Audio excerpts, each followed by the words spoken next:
Alrighty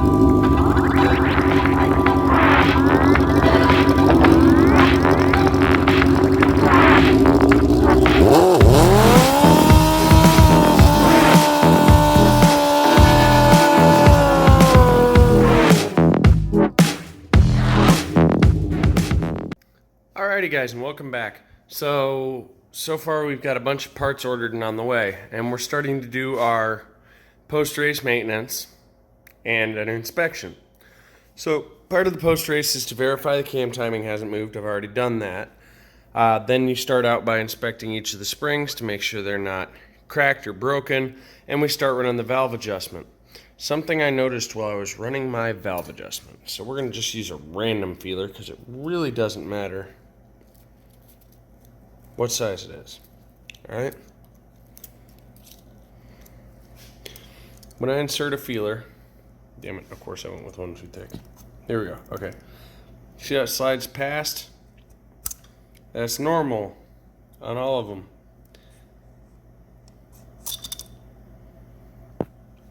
Now on this one, I bound, and it drew my attention. Why did I bind? I should not be hitting. So I started looking, and you'll see how much is sticking out of that keeper right there.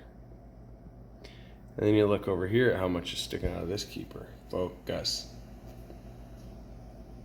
So what we've got is a failed keeper over here. So I'm going to, regrettably, because I don't have the tools to do this overhead, I really wish I did, but I don't. I may. Let me look. I might, but I don't think I do. I gotta pull this valve spring, and I gotta replace the keeper and the locks.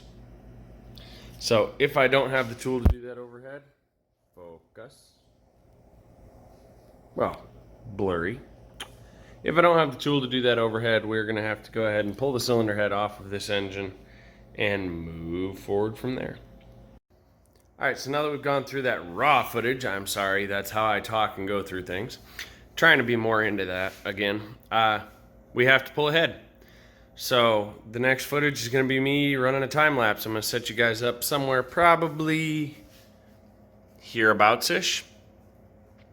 And you're going to watch me pull the head completely off. I'm trying to find an angle where I won't be in your way. Yeah, probably hereabouts-ish. And you're going to watch me pull the cams out and all that good jazz, and away we go. The head's coming off. I have another head in the other room with a keeper and all that I need. So we will go through, check all the valve springs are good. They are very expensive valve springs, so they better be good, and they're not that old.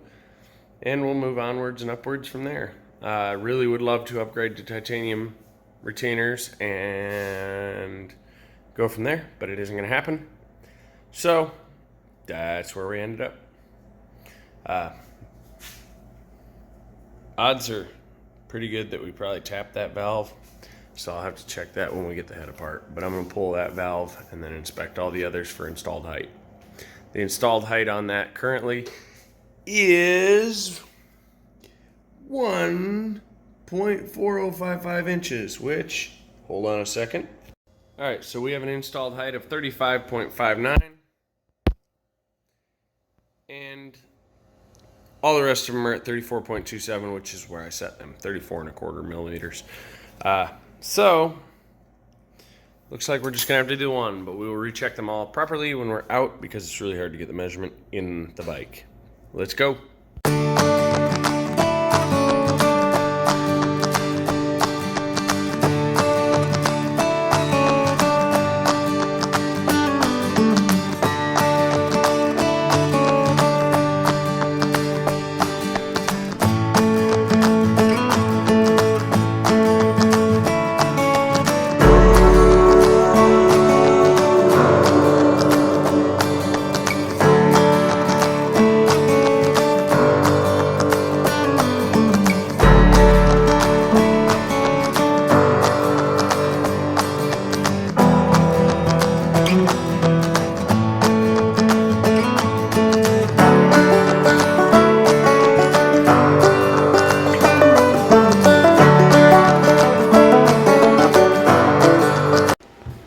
Alright guys, and that was 52 minutes worth of time lapse. So 52 minutes from where I was, plus the 20 minutes I'd spent. 70 minutes, about an hour and 10 minutes to get it stripped down, gear changed, head off, ready to go back together. So let's go over what we found. So this cylinder looks okay. I wiped off the carbon because it did carbon flash. The rest of the cylinders look pretty dang good considering. I mean, a little bit of soot, but it's actually not soot. It's lead. So I got lead in the cylinders. This cylinder wiped up pretty good. Just clean dry rags on all of these. So this is ready to receive a new head gasket. Once I get the new head gasket in, I can just chuck the head back on. Now we're going to come down here. We've got pretty good, little soot, pretty good. Holy hell. So this is the cylinder that went dead dog rich on that run, and the soot's still there because, well, obviously I haven't run it since. So it dumped a little bit of fuel. So we're going to pop that exhaust valve out. I do believe it's this one, and replace the locks and such. Oh, and there was no blowouts on the head gasket, no stretch studs. It is literally ready for a gasket. What you saw me doing in the back was the 44 tooth gear. So I went ahead and got that swapped on. It's a little lighter weight, JT sprocket style. It's quite substantially more cut out. We'll see how it does. It should hold up to everything I'm throwing at it. Got the chain set with the proper, about 1.5 inches of slack. I have a little tighter, but if you saw, you probably didn't because it happened so quick. In the time lapse, I pulled the top down and squatted it a little bit, and the chain goes more slack. So that's why I set my chain taut, fairly taut, by 1 inch at most, on the stand, because there's no weight back there. I can literally grab a hold of it, one hand on each side of the tire, and lift it up over my head. So let's get to doing that valve spring.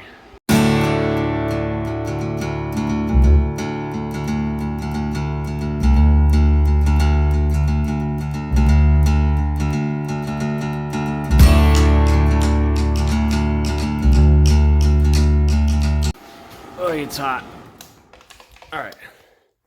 So after a little investigation, you're not going to be able to see this on camera, and I do apologize, but there's a little ridge. You see it on the left-hand side.